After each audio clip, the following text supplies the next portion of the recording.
మంచినీళ్ళైనా ఇస్తుందా జగన్ రెడ్డి ప్రభుత్వం?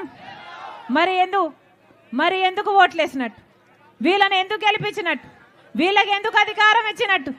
వీళ్ళ రాజశేఖర రెడ్డి గారి ఆశయాలను నిలబెట్టేది. రాజశేఖర రెడ్డి గారు ముఖ్యమంత్రిగా ఉన్నప్పుడు భూమి సేకరిస్తే ఆ ఇండస్ట్రియల్ కారిడార్ కూడా వీళ్ళు పూర్తి చేయలేకపోతే వీళ్ళు రాజశేఖర రెడ్డి గారి ఆశయాలను నిలబెడుతున్న వాళ్ళు జగన్మోహన్ రెడ్డి గారు ఎలా అవుతారన్నా? లెదర్ పార్క్ కడతామన్నారు, కట్టాడా జగన్మోహన్ రెడ్డి గారు? వచ్చిందా లెదర్ పార్కు? ఎన్ని ఉద్యోగాలు వచ్చినాయి లెదర్ పార్కులో? ఔటర్ రింగ్ రోడ్ కడతానన్నాడు జగన్మోహన్ రెడ్డి గారు, వచ్చిందా? కనిపిస్తుందా?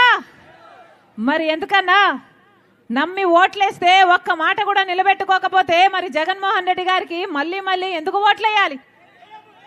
ఒక జగన్మోహన్ రెడ్డి గారైనా చంద్రబాబు గారైనా ఈరోజు బీజేపీ పార్టీకి గులాములయ్యారు, బీజేపీ పార్టీకి బానిసలయ్యారు.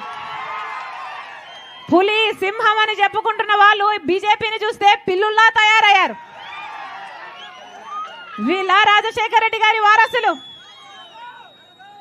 మళ్ళీ చెప్తున్నాం ఈరోజు మన రాష్ట్రానికి ప్రత్యేక హోదా రాలేదు అంటే దానికి కారణం చంద్రబాబు గారు ఎంతైతే జగన్మోహన్ రెడ్డి గారు అంత.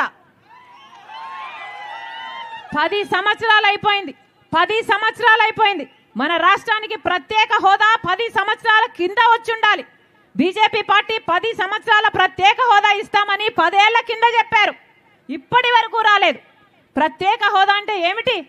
ప్రత్యేక హోదా అంటే ప్రతి నియోజకవర్గానికి ట్యాక్సులు కట్టే పని ఉండదు కాబట్టి ప్రతి నియోజకవర్గానికి ఒక 100 కొత్త పరిశ్రమలు వచ్చేవి.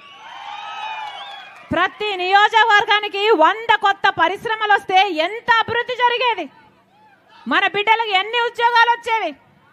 ప్రత్యేక హోదా 10 సంవత్సరాల కింద రావాల్సింది